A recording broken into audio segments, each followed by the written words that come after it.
Welcome back.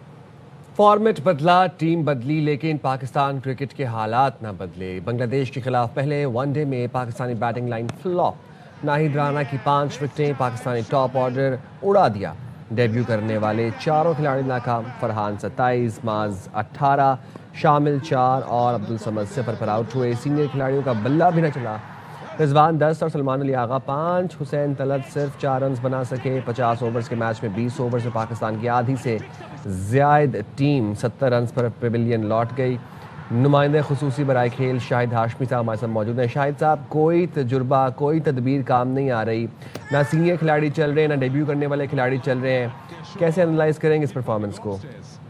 بہت ہی مایوس کن پرفارمنس ہے۔ اگر یہی پاکستان کا دوسرا سیکنڈ لیول کا ٹیلنٹ ہے تو پھر یہ بہت ہی مایوس کن ہے۔ اور 4 میں سے جو ڈیبیو کرنے والے تھے اس میں صاحبزادہ فرحان نے کچھ رنز بنائے، 27، 18 رنز، معاذ صداقت نے بنائے۔ 41 رنز کی اوپننگ شراکت ہوئی تھی، اس کے بعد سے جو وکٹیں گرنا شروع ہوئی تو فاسٹ بالر ناہید رانا نے 5 کے پہلے اپنے ابتدائی 5 کے 5 اوور میں وکٹیں لی اور اپنے کریئر کی بہترین بالنگ کی۔ اور پاکستان یقیناً بنگلہ دیش کے خلاف جو سیریز ہوئی ہے اب تک، جتنی بھی ون ڈے انٹرنیشنل کرکٹ ہوئی ہے، اس کا لوئسٹ اسکور اس پہ آؤٹ ہو جائے گا۔ 90 رنز میں 9 کھلاڑی آؤٹ ہیں اور آخری بیٹسمین جو مستند بیٹسمین ہے وہ فہیم بیٹنگ کریز پر موجود ہے۔ لیکن بڑی مایوس کن اوور آل بیٹنگ کی ہے پاکستانی کھلاڑیوں نے، جن کی توقع تھی، جیسے شامل حسین بہت ڈومیسٹک کرکٹ کے اچھے پرفارمر ہیں، سلمان آغا پاکستان کی T20 کے کپتان ہے، رضوان 10 رنز بنا سکے، حسین طلعت جن کے بارے میں کہا جاتا ہے کہ وہ اچھے آل راؤنڈر ہیں، وہ 4 رنز بنا سکے، اور عبدالصمد جو ڈومیسٹک کے اچھے پلیئر ہیں وہ 0 پر آؤٹ ہوئے۔ تو بڑی مایوس کن کارکردگی ہے اور بنگلہ دیش اس میچ میں یقیناً فاتح سامنے نظر آ رہا ہے کہ وہ اس میچ کو بآسانی جیتے۔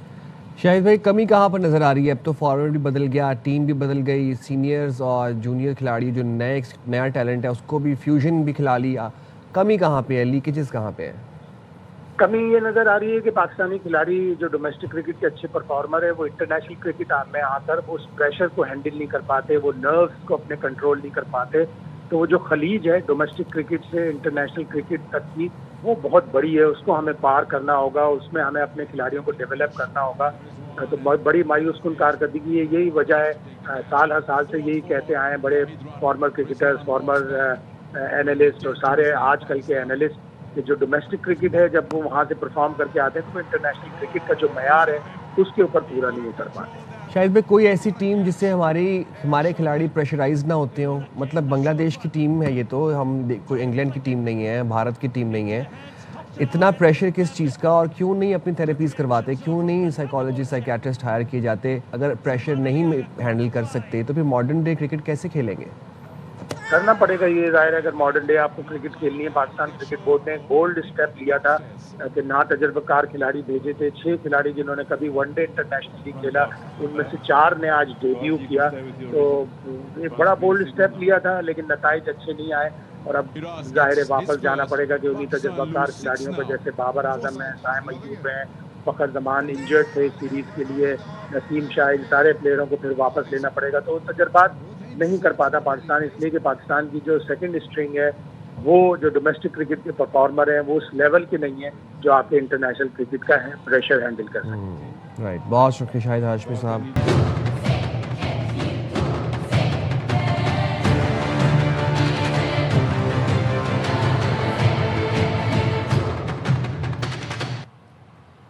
آبنائے ہرمز میں 2 کارگو بحری جہازوں میں آگ بھڑک اٹھی۔ بی بی سی کے مطابق کارگو جہازوں کو نامعلوم پروجیکٹائل لگنے سے نقصان پہنچا ہے۔ ایک کارگو جہاز خالی کروایا جا رہا ہے۔ اس سے پہلے بتایا گیا تھا اس واقعے میں عملے کے تمام افراد محفوظ ہیں۔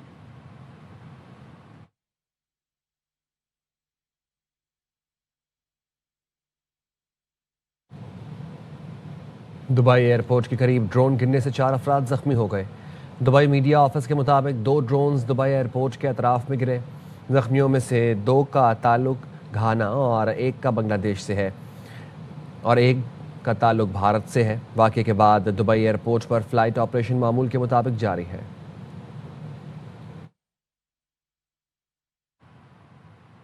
ایران کی جانب سے قطر، کویت اور عراق پر حملے جاری ہیں۔ پاسداران انقلاب کا دعویٰ ہے کہ ان ممالک میں امریکی اڈوں کو نشانہ بنایا جا رہا ہے۔ کویت میں امریکی فوجی اڈے پر 8 میزائل داغے گئے۔ بغداد ایئرپورٹ کے قریب امریکی سفارت خانے پر ڈرون حملہ ہوا۔ ایران نے آج بھی سعودی عرب کے آئل فیلڈ پر ڈرون فائر کیے۔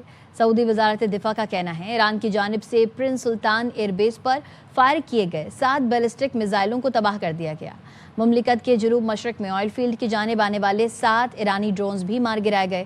بحرین کی وزارت دفاع کا کہنا ہے اب تک 106 میزائلز اور 176 ڈرونز تباہ کر چکے ہیں۔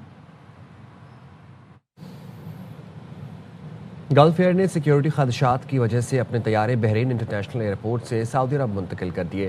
ایئر لائن کا کہنا ہے طیاروں کو حفاظتی اقدامات کے طور پر سعودی عرب منتقل کیا گیا۔ حالات بہتر ہونے پر متبادل ہوائی اڈوں سے محدود ریپیٹریشن یعنی طیاروں کی وطن واپسی ہو سکے گی۔ مشرق وسطی میں جنگ کے دوران بحرین کی فضائی حدود بند ہونے کے باعث خلیجی ایئر لائن کا دمام ایئرپورٹ سے آپریشن جاری ہے۔ بین الاقوامی منڈی میں خام تیل کی قیمتوں میں کمی کے بعد اضافہ ہونے لگا، مگر قیمتیں اب بھی $92 فی بیرل پر ہیں۔ لندن برینٹ خام تیل 5% اضافے سے $92.22 فی بیرل ہو گیا۔ ویسٹ ٹیکساس کی قیمت بھی 5.57% بڑھ کر $88.20 فی بیرل ہو گئی۔ بین الاقوامی جوہری توانائی ایجنسی کی جانب سے تیل کے ذخائر جاری کرنے کی تجویز پر قیمت میں بڑی کمی ہوئی تھی، لیکن صدر ٹرمپ کی جانب سے ایران پر حملے کے تازہ دھمکی کے بعد خام تیل کی قیمت میں پھر اضافہ ہو رہا ہے۔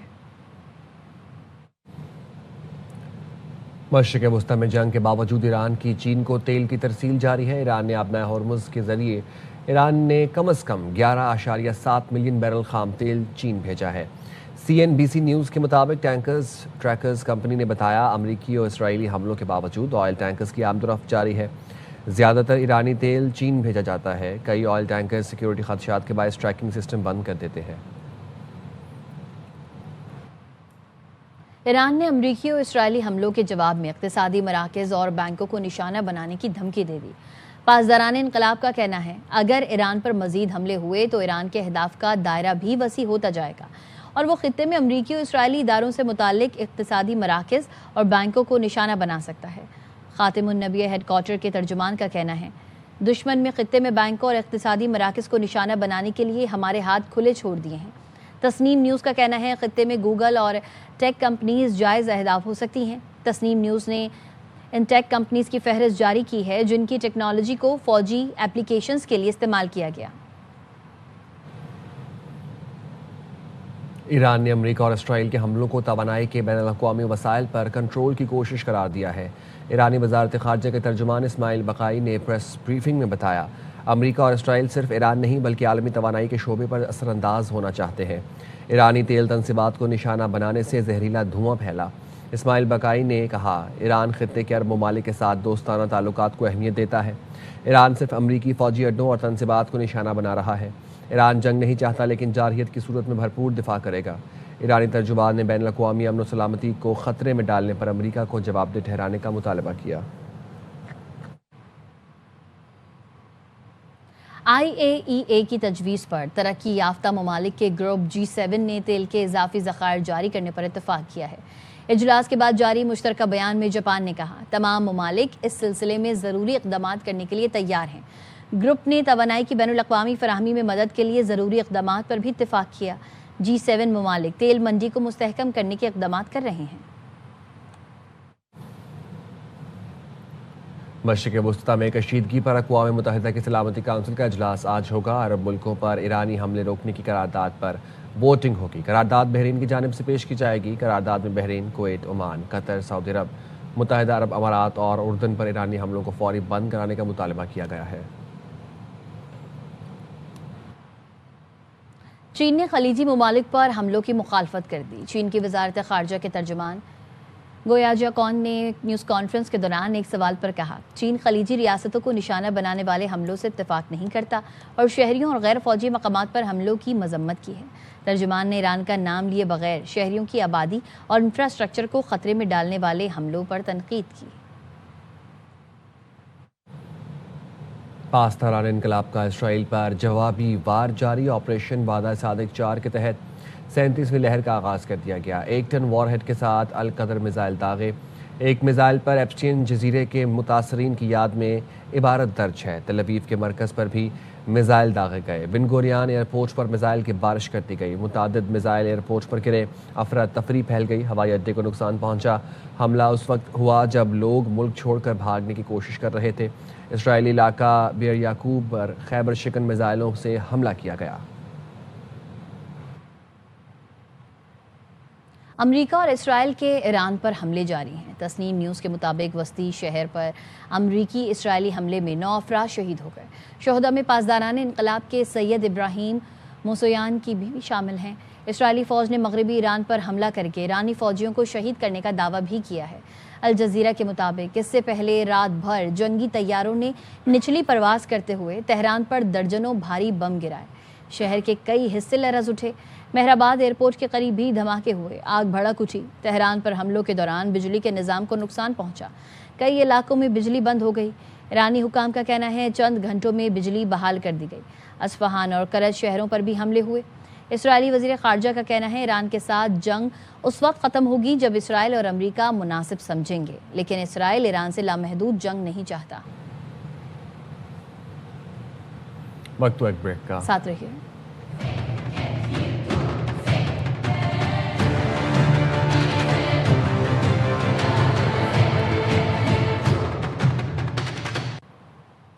اسرائیلی فورسز کے لبنان پر حملے جاری ہیں۔ اسرائیلی فورسز نے بیروت کے مرکز میں رہائشی عمارتوں کو نشانہ بنایا، عمارتیں تباہ ہو گئیں۔ مغربی بیروت پر حملے میں 19 افراد شہید ہو گئے۔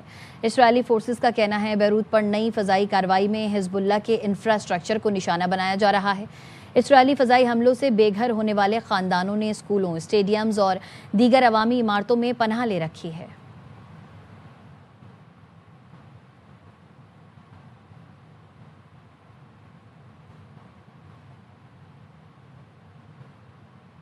حزب اللہ نے لبنان سے میزائل حملے میں اسرائیلی فوج کا کمیونیکیشن سسٹم تباہ کر دیا۔ 2 اسرائیلی زخمی ہوئے۔ سوشل میڈیا پر وائرل ویڈیو میں میزائل کو سیٹلائٹ کمیونیکیشن اسٹیشن سے ٹکراتے دیکھا جا سکتا ہے۔ حزب اللہ کا دعویٰ ہے جس سیٹلائٹ اسٹیشن کو نشانہ بنایا گیا وہ اسرائیلی فوج کے communications and cyber defence division سے متعلق تھا۔ رام اللہ میں اسرائیلی فوج کے home front command headquarter ریوام بیس کو بھی نشانہ بنایا گیا۔ ریسکیو سروسز اور پولیس کا کہنا ہے حملے میں ایک ڈے کیئر سینٹر کو بھی نقصان پہنچا۔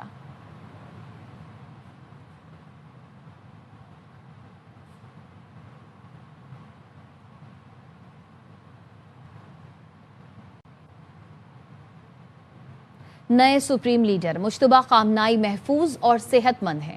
ایرانی حکومت کے مشیر اور صدر پزشکیان کے بیٹے یوسف پزشکیان نے انسٹاگرام پر لکھا، میں نے خبر سنی کہ مجتبیٰ خامنائی زخمی ہو گئے ہیں۔ دوستوں سے معلوم کیا تو انہوں نے بتایا وہ محفوظ اور صحت مند ہیں۔ ایران کے سرکاری ٹی وی نے مجتبیٰ خامنائی کے اسرائیلی اور امریکی حملے میں زخمی ہونے کی خبر دی تھی۔ نیو یارک ٹائمز کا کہنا ہے اس حملے میں مجتبیٰ خامنائی کے چچا مارے گئے تھے۔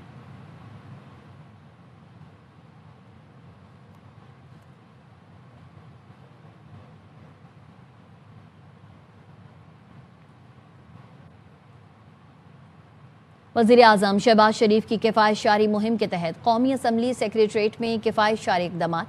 قومی اسمبلی سیکریٹریٹ نے نوٹیفیکیشن جاری کر دیا۔ مہم کے تحت 70% سرکاری گاڑیاں بند رکھنے کا فیصلہ کیا گیا ہے۔ ارکان قومی اسمبلی کی 2 ماہ کی تنخواہوں اور الاؤنسز میں 25% کٹوتی کی گئی ہے۔ پارلیمانی وفود کے بیرون ملک دوروں پر مکمل پابندی عائد کر دی گئی ہے۔ گریڈ 20 اور اس سے اوپر کے افسران کی 2 دن کی تنخواہ قومی خزانے میں جمع ہوگی۔ جن افسران جن کی تنخواہ 3 لاکھ یا اس سے زائد ہے ان کی بھی 2 دن کی تنخواہ میں کٹوتی ہوگی۔ سیکریٹریٹ میں تمام خریداری فوری بند کر دی گئی ہے۔ صرف ناگزیر روزمرہ ضروریات کی محدود اجازت ہے۔ اسمبلی اور کمیٹیوں کے اجلاس غروب آفتاب سے پہلے شیڈول کیے جائیں گے۔ قومی اسمبلی سیکریٹریٹ میں 80% عملہ گھر سے ورچوئل ڈیوٹی سر انجام دے گا۔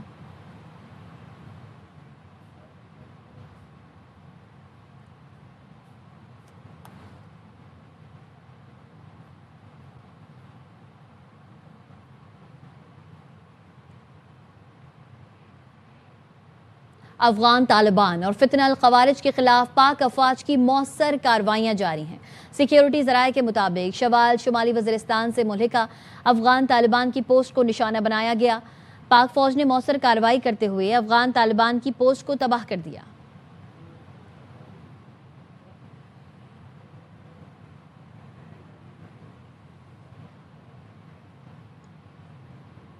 پشاور میں پولیس نے بھاری تعداد میں غیر قانونی اسلحہ اسمگلنگ کرنے کی کوشش ناکام بنا دی. 2 ملزمان کو گرفتار کر لیا گیا. ایس پی کا کہنا ہے فلائنگ کوچ سے 69 پستول اور بڑی تعداد میں کارتوس برآمد ہوئے. گرفتار ملزمان میں عبدالصمد اور ابو سفیان شامل ہیں. فلائنگ کوچ کو بھی تحویل میں لے لیا گیا.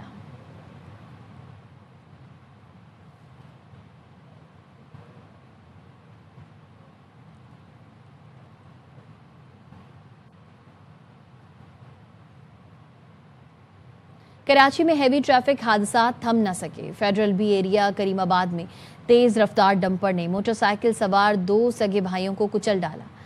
بڑے بھائی کے مطابق دونوں درزی سے عید کے کپڑے لینے نکلے تھے. تفصیلات روحا فاطمہ کی رپورٹ میں دیکھیے. پتا تھا کہ وہ مجھے ایسے بے آسرا چھوڑ کے چلے جائیں گے. تیز رفتار ڈمپر نے عید کی خوشیاں ماتم میں بدل دی. کراچی کے علاقے کریم آباد فرنیچر مارکیٹ میں تیز رفتار ڈمپر نے 2 سگے بھائیوں کو کچل ڈالا. میری کیا مت ہے، میرے بات ہے کیا، میرے کو انصاف چاہیے، وہ بندے چھوٹن نہ بس. والدہ کہتی ہیں ہر سال عید پر ایک جیسے کپڑے پہنتے تھے. کیا خبر تھی کہ کفن بھی ایک ہی دن پہنیں گے. عید کی تیاری دونوں ساتھ ہی کر رہے تھے. گھڑی ایک جیسی ساتھ لی انہوں نے، کپڑے انہوں نے ایک جیسے ساتھ بنایا، کفن بھی انہوں نے ایک ساتھ پہن لیا. جاں بحق ہونے والے 17 سالہ تابش اور 18 سالہ عاطف دونوں بھائی میٹرک کے طالب علم تھے. بول کے کہتے 2 بجے ہم کپڑے لے کے آ رہے ہیں ٹیلر کے پاس سے. سننے میں ٹرک والے بھاگ گئے. ہم کس سے انصاف لیں؟ ماں بیچاری اتنی محنت کرتی ہے، ان کی باپ اتنی محنت کرتا ہے، دن رات محنت کر کے 17-18 سال پالا. کراچی والے کیسے ویسے لیے رہ گئے یا تو ڈکیتوں کے ہاتھ مرنے کے لیے. پولیس کے مطابق حادثے کے ذمہ دار ڈمپر کو تحویل میں لے لیا گیا ہے، جبکہ واقعے کی مزید تحقیقات جاری ہیں. ایک ڈمپر نے 2 چراغ بجھا دی.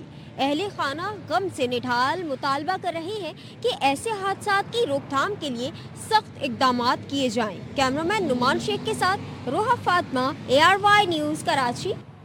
کراچی میں حضرت علی کے یوم شہادت کے موقع پر نکالے گئے جلوس کے راستوں کی جدید ترین ہائی ٹیک اور ہائی ڈیفینیشن کیمروں سے سخت نگرانی کی جا رہی ہے. مزید جانتے ہیں نذیر شاہ سے، جو اس وقت ایم اے جناح روڈ پر کمانڈ اینڈ کنٹرول روم میں موجود ہیں. جی نذیر.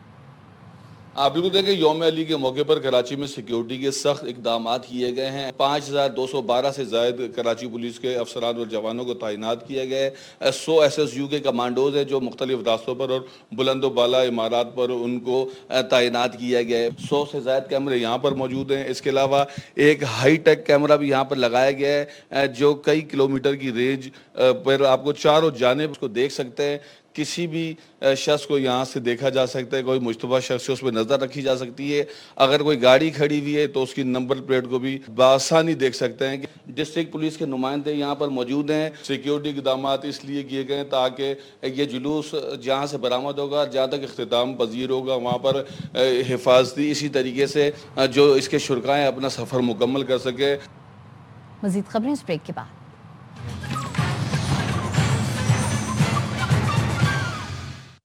خبر دیں گے آپ کو، امریکی اسرائیلی حملوں میں شہید فوجی کمانڈرز کی نماز جنازہ کی تیاریاں کی جا رہی ہیں. خبر ایجنسی کے مطابق جنازے میں شرکت کے لیے تہران کے انقلاب اسکوائر پر عوام کا سمندر امڈ آیا ہے. آپ کو بتا رہے ہیں امریکی اسرائیلی حملوں میں شہید فوجی کمانڈرز کی نماز جنازہ کی تیاریاں کی جا رہی ہیں. خبر ایجنسی کے مطابق جنازے میں شرکت کے لیے تہران کے انقلاب اسکوائر پر عوام کا سمندر امڈ آیا ہے. سپاهپاسان انقلاب اسلامی رو که همین حالا به دستم رسید برای شما بازخوانی میکنم. قبل از قرائت بیانیه که نشان اقتدار ما داره و یه خبر مهم و طوفانی و خوشحال کننده برای اهالی سرزمینم ایران اسلامی است و یه خبر ناگوار برای همه. آپ کو خبر دیں گے، ایرانی رہبر اعلیٰ مجتبیٰ خامنائی زخمی ہیں لیکن محفوظ ہیں. ایسا کہنا ہے ایرانی صدر کے بیٹے کا. انہوں نے یہ دعویٰ کیا ہے کہ ایرانی رہبر اعلیٰ مجتبیٰ خامنائی زخمی ہیں لیکن محفوظ ہیں.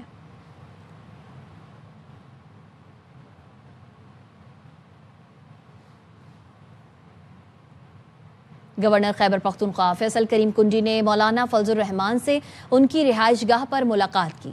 ملاقات میں خیبر پختونخوا میں بدامنی کی صورتحال پر شدید تشویش کا اظہار کیا.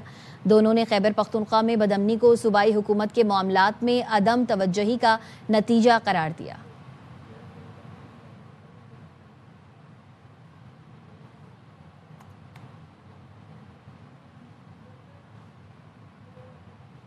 اسلام آباد ہائی کورٹ نے 190 ملین پاؤنڈز کیس میں بانی پی ٹی آئی اور بشرا بی بی کی سزا معطلی کی درخواستوں پر مسلسل التوا مانگنے اور عدم پیشی پر اسپیشل پروسیکیوٹر نیب کو 1 لاکھ روپے جرمانہ کر دیا۔ عدالت نے سزا معطلی کی درخواست ناقابل سماعت ہونے سے متعلق نیب کی متفرق درخواست میں بانی پی ٹی آئی اور بشرا بی بی کو نوٹس جاری کرتے ہوئے سماعت ملتوی کر دی۔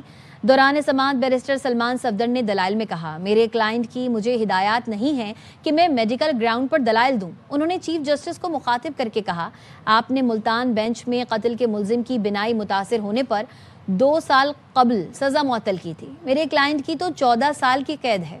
نیب پروسیکیوٹر نے کہا، ہم نے متفرق درخواست دی ہے کہ سزا معطلی کیسے ناقابل سماعت ہے، ہم دلائل دینے کے لیے تیار ہیں۔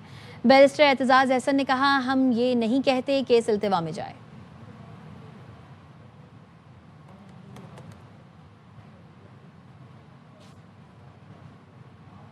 پی ٹی آئی رہنما سلمان اکرم راجہ کہتے ہیں، بانی پی ٹی آئی سے متعلق کیس پر حسب معمول اعتراضات لگائے گئے تھے۔ وکیل نے اعتراضات دور کرنے کے لیے کیس اگلے ہفتے مقرر کرنے کی استدعا کی ہے۔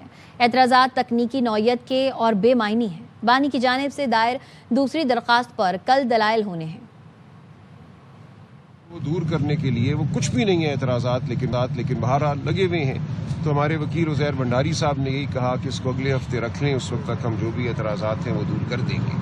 تو اس دوران انشاءاللہ کل جو ہے درخواست جو خان صاحب کی طرف سے لگی ہوئی ہے اس کی بحث ہو جائے گی، اور جو بھی ہوگا پھر اس سے اگلے ہفتے میں، اگر اس وقت تک یہ کیس موجود ہوا تو اکٹھے سنے جائیں گے، ورنہ یہ کیس علیحدہ سے اگلے ہفتے سنا۔ کیا اعتراضات عائد کیے گئے؟ کسی طرح کے اعتراض کرتے ہیں، صفحہ مدھم ہے، فلانی چیز دوبارہ لگا دیں، فلیگنگ کر دیں، بالکل ہی بے معنی اعتراضات ہیں۔ یہ ان کا ایک طریقہ یہاں بن چکا ہے کہ جو بھی مقدمہ عمران خان صاحب کی جانب سے یا ان کے حوالے سے دائر ہوتا ہے اس پہ پہلے اعتراضات لگتے ہیں، تو لگے اعتراضات دور کریں گے عزیر بھنڈاری صاحب۔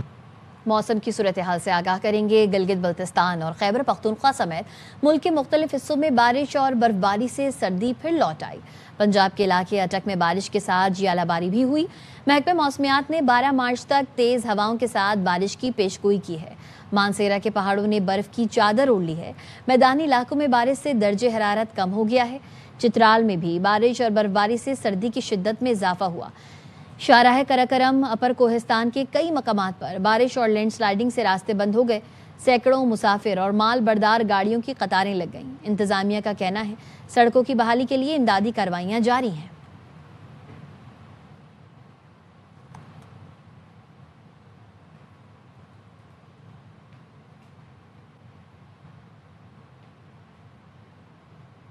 گورنر پنجاب مسلم لیگ نون یوتھ ونگ چکوال کے مستعفی عہدیداران اور طلبہ کے وفد کی ملاقات ہوئی ہے۔ گورنر پنجاب نے مسلم لیگ نون یوتھ ونگ کے مستعفی ہونے والے عہدیداروں کو خوش آمدید کہا ہے اور پیپلز پارٹی میں شمولیت پر مبارکباد دی۔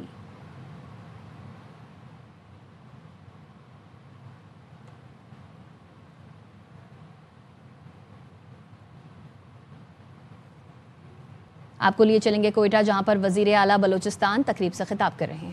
کوئی رجسٹریشن وغیرہ بھی ہے یا رجسٹریشن بھی ہے، that is free, free registration بھی ہے، گورنمنٹ آپ کو رجسٹر کر کے بھی فری دے گی، اور سب سے زیادہ جو مجھے خوشی ہوگی اس میں وہ پنک اسکوٹیز کی ہوگی۔ اور لاسٹ ٹائم بھی میں نے کہا تھا لیکن میں نے بہت کم پنک اسکوٹیز چلتی ہوئی دیکھی ہیں، لگتا ہے بھائیوں نے قبضہ کر لی ہے، تو اس دفعہ بھائیوں کے لیے بھی ہم نے بندوبست کر لی ہے تاکہ وہ آپ کے اس پر قبضہ نہ کر سکیں۔ تو اس میں نیکسٹ فیز میں انشاءاللہ تعالیٰ میری منسٹر آف ٹرانسپورٹ سے بات ہو رہی تھی، ہم انشاءاللہ تعالیٰ 3 ویلرز جو ہیں وہ انٹروڈیوس کرنے کے لیے جا رہے ہیں، جس میں ہمارا جو ورکنگ کلاس ہے، جو جنہوں نے لوڈرز ہیں وہ انٹروڈیوس کر رہے ہیں، وہ بھی الیکٹرک ہوں گے انشاءاللہ تعالیٰ۔ میری صرف ایک ریکویسٹ ہوگی عمران زرکون صاحب آپ سے کہ یہ جب کتنے عرصے میں یہ لوگ اپلائی کریں گے، ہاؤ مینی ڈیز؟ 15 ڈیز ہیں بلوچستان کے لوگوں آپ کے پاس کہ 15 دنوں کے اندر اندر اپلائی کر لیں، اور اس کے بعد پھر اس کی ایک پورے آن لائن طریقے سے اس کی ایک قرآن اندازی ہوگی، کسی قسم کی کوئی سفارش کسی کے لیے نہیں چلے گی، it will be purely on. اب تک کے لیے اتنا ہی، دیکھتے رہیے ARY نیوز۔